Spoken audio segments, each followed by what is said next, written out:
You want me to kill a human? Zaxtar's mandibles clicked rapidly in what Jackson recognized as disbelief mixed with terror. The Vrax assassin's compound eyes reflected the dingy blue light of the station bar like fractured sapphires. Jackson leaned forward, the scarred half of his face catching the light. 500,000 credits. Half now, half when you bring me proof. You must be completely insane.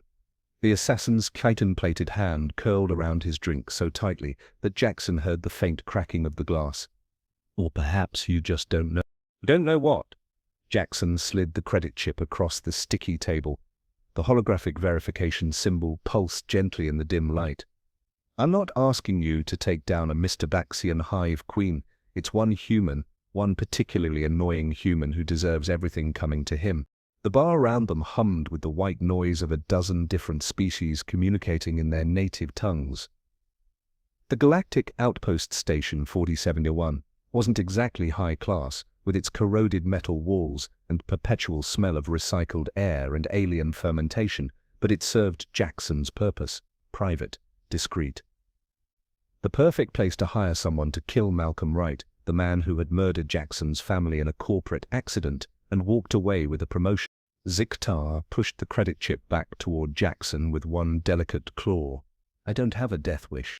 500,000 credits isn't enough. Jackson's voice rose, drawing a momentary glance from a table of Delosians before they returned to their meal of still writhing tentacles. I'll make it 750. The Vrax's antennae flattened against his skull, their species equivalent of a humorless laugh.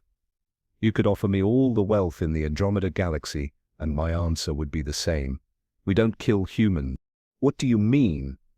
Any assassination guild worth their salt? Any mercenary with half a brain, any being with a survival instinct? The Vrax's mandibles clicked more slowly now, deliberately. How long have you been out here on the rim, Jackson? 3 years? 4? You've been too focused on your revenge to learn the history. Jackson felt a cold prickle at the base of his spine. What history? Ziktar signaled to the bartender, a four-armed Peluvian who slid 2 fresh drinks across to their table with practiced precision.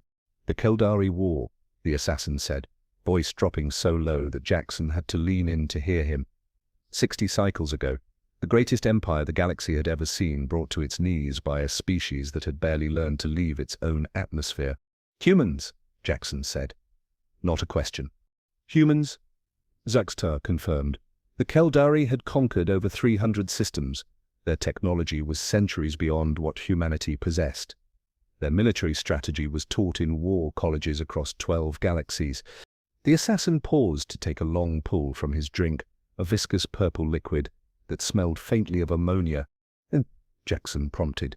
And they made the mistake of thinking that taking Earth would be like taking any other world.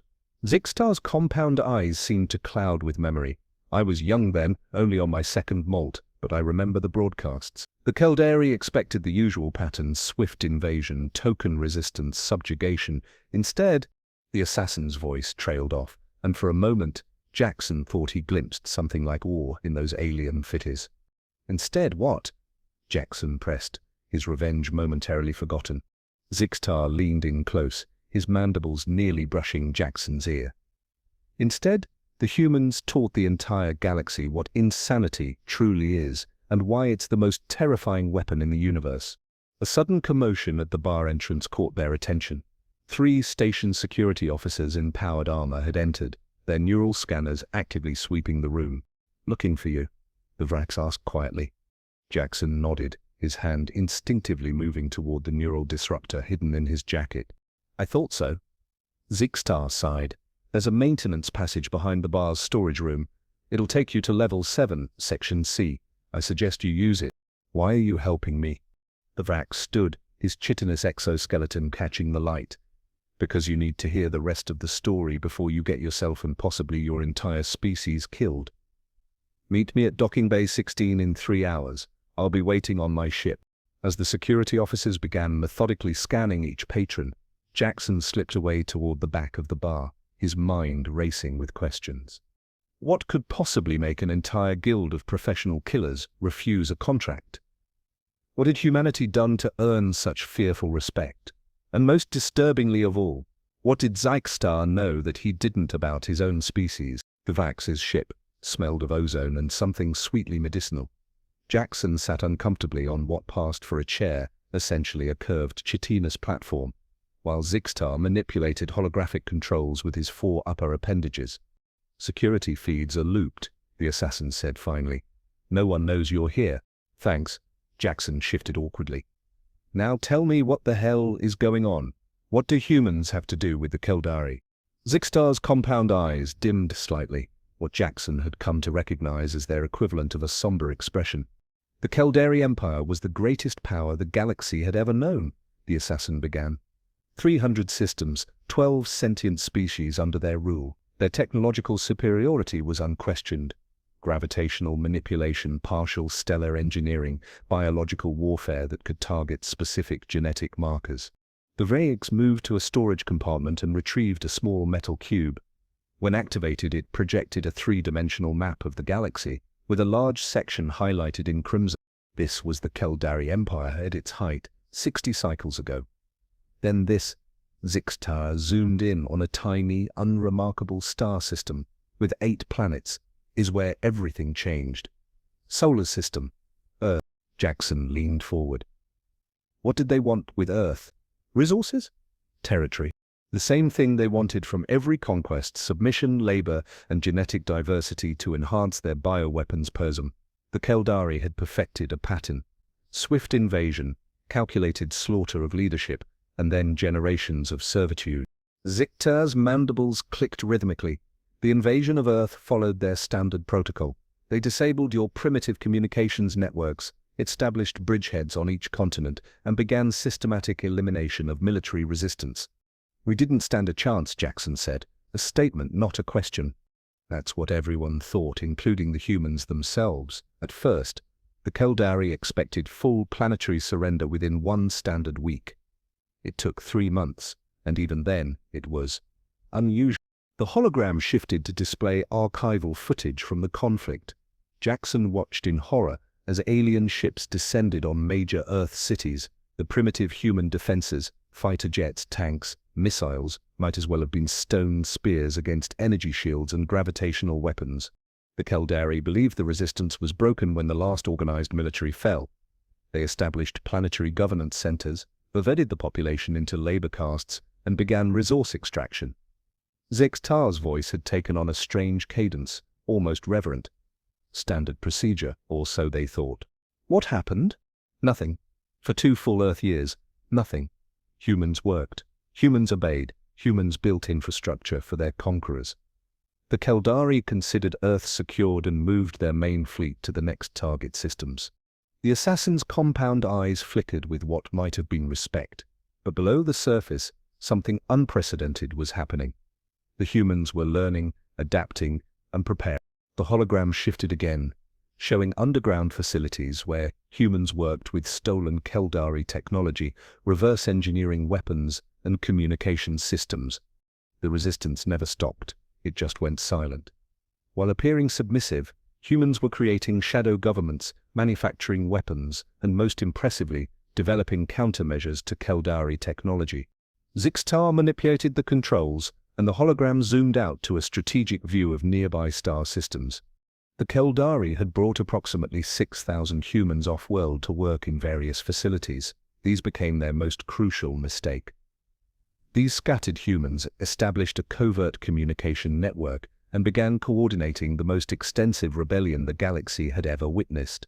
Jackson felt a swell of unexpected pride. "We fought back." "Fought back" is a grotesque understatement, Zykstar said flatly. What happened next shocked the entire galactic community. On what humans called Independence Day, the name alone should have been a warning. Coordinated strikes occurred simultaneously across 27 Keldari systems. The hologram displayed explosions erupting across the Empire: shipyards, research facilities, military installations. Human laborers poisoned Keldari food supplies. Human servants reprogrammed environmental controls in Keldari hibernation chambers. Human technicians introduced catastrophic errors into fleet navigation systems. And on Earth itself, The display shifted to show a massive Caldari command center erupting in flames. Every Caldari command center on the planet was attacked within the same 4-minute window. The humans had spent 2 years appearing to collaborate while actually positioning themselves in every critical facility. Jackson stared at the images, transfixed. I had no idea. No one did, not even the Caldari High Command. By the time they realized the scale of the rebellion, humans had seized control of 17 Caldari warships and were arming other subjugated species throughout the Empire. The hologram showed scenes of desperate battles, Caldari troops fighting against multi-species rebel forces led by humans. What made it truly terrifying was the psychological aspect, Zaxtar continued.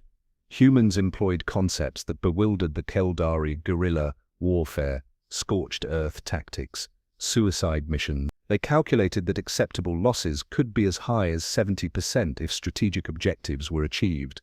The assassin's mandibles trembled slightly.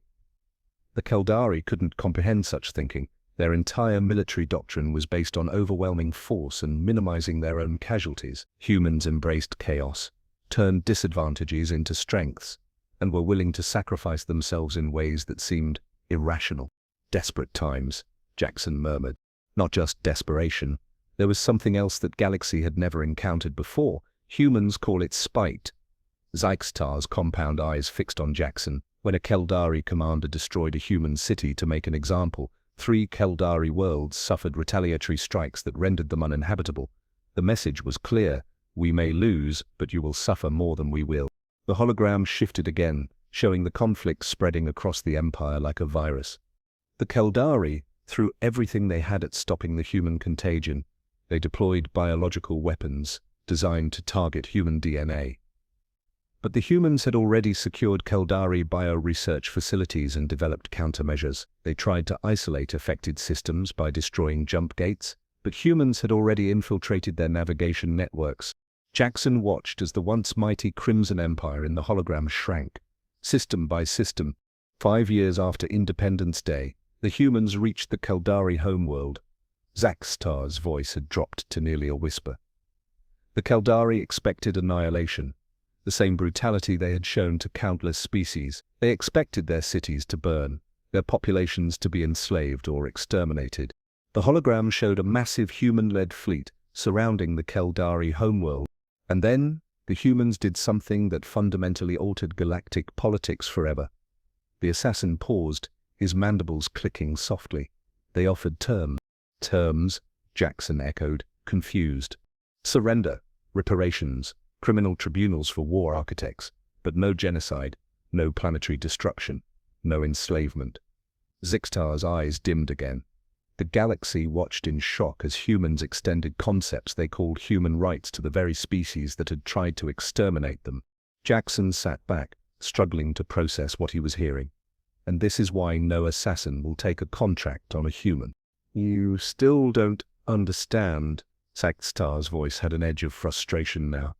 During the war, 15 different assassination guilds took contracts from the Caldari to eliminate human resistance leaders. Not one succeeded. Worse, each attempt triggered retaliatory strikes of such precision and brutality that entire guilds were wiped out.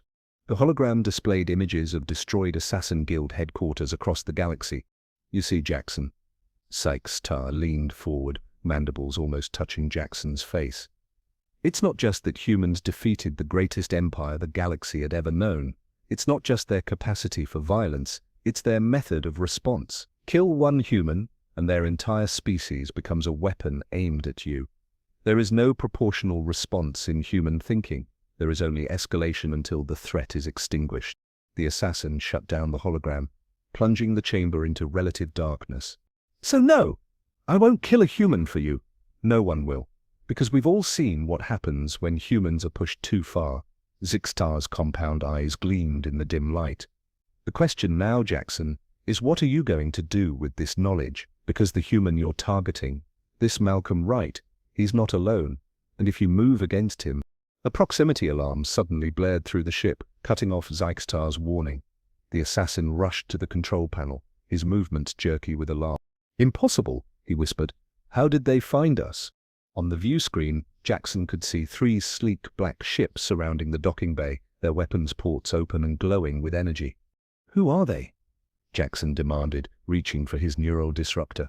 Zixtar turned to him, his alien features contorted in what could only be described as terror. "They're human." "They're human?" Zixtar's voice quavered with undisguised fear. Jackson stared at the sleek black ships on the view screen, his neural disruptor suddenly feeling inadequate in his trembling hand. "But how?" The ship's communication system crackled to life. "Rex vessel designation Shadow Weaver. This is Captain Morgan Hayes of Earth Intelligence Service. Lower your shields and prepare to be boarded." Zixtar's mandibles clicked in rapid succession. "We are complying," he said, his 4 upper appendages dancing across the control panel. "Jackson, I warned you." "Stand aside, assassin." Jackson raised his neural disruptor. "I'm not going down without a fight." The Vrax turned all 4 of his compound eyes toward Jackson. "Then you understand nothing of what I've been telling you." Before Jackson could respond, the air shimmered beside him. A tall human woman in a black tactical suit materialized, phase pistol already drawn. Jackson spun to fire, but his neural disruptor suddenly weighed 1,000 pounds. He looked down to see a small gravitic restraint device attached to his wrist. "Jackson Miller," the woman said calmly, "you are hereby detained pending investigation into your conspiracy to commit murder against Malcolm Wright, Chief Operations Officer of Starlight Industries." 2 more humans materialized behind her, weapons trained on both Jackson and the Vrax. "Agent Morris," Zixtar said with a respectful tilt of his head. "I hope you received my transmission in time." Jackson's jaw dropped. You contacted them?" "Of course he did," Agent Morris said. "Zixtar has been our informant for over 40 years. The Vrax's mandibles clicked in what might have been embarrassment. "I prefer the term peace liaison." Jackson felt the room spin. "You betrayed me. After everything you said about humans?" "Everything I told you was true," Zixtar replied. "That's precisely why I contacted them. Did you think I would allow you to trigger an incident that could restart hostilities between humans and other species?" The 2 other agents moved forward to secure Jackson with additional restraints, but Agent Morris held up her hand, stopping them. "I think Mr. Miller needs to understand what's happening here." She holstered her phase pistol and approached Jackson. "Your wife and daughter didn't die in an accident 3 years ago. I'm sorry for your loss, but Malcolm Wright had nothing to do with it." "Lies," Jackson spat. "I saw the internal documents. Wright ordered the safety protocols bypassed to increase production. Documents that were planted by a century crime syndicate," Morris said quietly. "They've been trying to destabilize human-alien relations for years. You were being used, Jackson. Turned into a weapon aimed at the heart of the peace we've built." Jackson's legs gave out. He sank to his knees, the neural disruptor clattering to the floor. "That can't be true." "Show him," Morris said to one of her colleagues, who projected a holographic display from his wrist device. Jackson watched in growing horror as the evidence unfolded before him: communications between Century operatives, falsified documents, surveillance footage of his own apartment being infiltrated while he slept, subtle manipulations embedded in his neural feeds, 3 years of grief and rage, all carefully cultivated to turn him into an assassin. "Why?" he whispered. "Why go to all this trouble for one man?" "Because Malcolm Wright isn't just any executive," Morris explained. "He's the architect of the Galactic Reconciliation Protocol, the framework that's allowed former Keldari subjects and humans to coexist peacefully for the past 6 decades. Zixtar moved closer, his alien features somehow expressing compassion. "The Century were among the few species who profited from the Keldari War. They've never forgiven humans for ending it. And they tried to use me to restart it," Jackson said hollowly, "by making me kill Wright and triggering human retaliation. Which is why I stepped in," Zixtar said. "When you approached me about assassinating a human, I recognized the pattern. I've seen it before: grief weaponized, vengeance misdirected." Agent Morris knelt beside Jackson. "We're not here to arrest you, Jackson. We're here to help you." Jackson looked up, confused. "But I tried to arrange a murder, under false pretenses after psychological manipulation." She extended her hand. "We don't punish victims. We rehabilitate them and find the real perpetrators." Jackson stared at her outstretched hand. After everything I tried to do, you're offering mercy. It's what we do, Morris said simply. It's what separates us from the Keldari. It's what makes us human. Jackson slowly reached out and took her hand. Later, as the Earth intelligence ship prepared to depart with Jackson on board, he stood at the viewport watching Ziktar's vessel grow smaller against the backdrop of stars. "There's something I still don't understand," he said to Morris, who stood beside him. Ziktar spoke about humans like we're monsters, unstoppable when provoked, capable of military genius, willing to accept casualties that would terrify other species. But then you show mercy and rehabilitation instead of punishment. How do these two versions of humanity exist in the same species? Morris smiled faintly.